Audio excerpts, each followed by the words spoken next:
एक महत्त्वाची बातमी, मराठा समाजातील संघटनांच्या पदाधिकाऱ्यांच्या बैठकीला आता सुरुवात झाली आहे। कोल्हापुरातल्या शासकीय विश्रामगृहात ही बैठक सुरू आहे आणि या बैठकीसंदर्भात अधिकची माहिती जाणून घेऊयात आमचे प्रतिनिधी भूषण पाटील यांच्याकडून।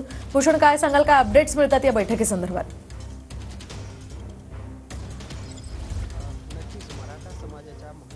बैठकीला आता सुरुवात झालेली आहे। कोल्हापुरात मराठा समाजातील 42 संघटनांच्या पदाधिकाऱ्यांची ही बैठक होते आणि आपण बघू शकतो या बैठकीला आता सुरुवात झालेली आहे। राज्यभरातून मराठा संघटनांचे प्रतिनिधी आहेत ते या ठिकाणी आलेले आहेत। खरं तर पुन्हा एकदा मराठा आरक्षणाचं आंदोलन हे तीव्र करण्याच्या इराद्याने ही सगळी बैठक आहे ती होताना आपल्याला पाहायला मिळते।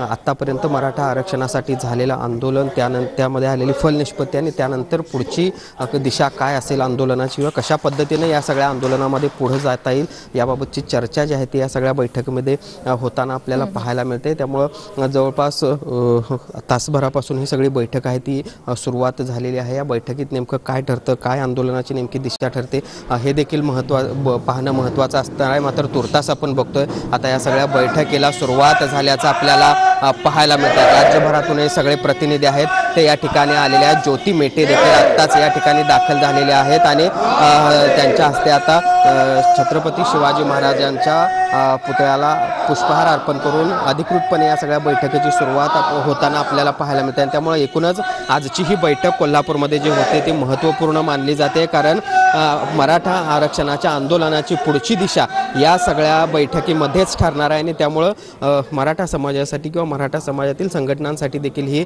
बैठक जी आहे ती महत्त्वपूर्ण मानली जाते। आणि त्यामुळं या बैठकीनंतर पत्रकार परिषद देखील होईल आणि या बैठकीमध्ये नेमकं काय ठरलंय, कशा पद्धतीने या बैठकीसंदर्भातले अपडेट्स तुमच्याकडनं जाणून घेत राहणार आहोत। तुर्तास धन्यवाद दिलेल्या या माहितीसाठी।